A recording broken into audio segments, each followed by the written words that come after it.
Changing stock tires to high-performance rubber reduces rolling resistance by up to 15 watts, the single biggest performance upgrade you can buy.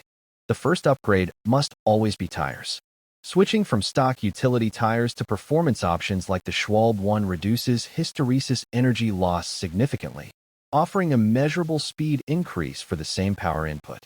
Next, address the contact points to reduce fatigue.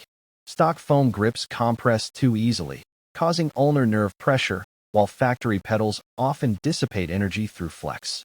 Upgrading to rigid alloy pedals improves power transfer efficiency, and for riders over 180 centimeters, a telescopic seat post is non-negotiable to achieve proper leg extension and prevent patellar tendinitis. When considering weight reduction, apply the cost-efficiency formula. Spending more than $1 per gram saved usually yields diminishing returns on a commuter bike, as static weight has minimal impact on flat ground physics. Finally, optimize your gearing for small wheels.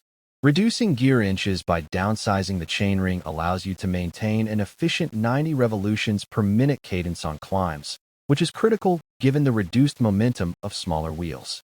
Prioritize tires and contact points, and stop spending when gains become marginal.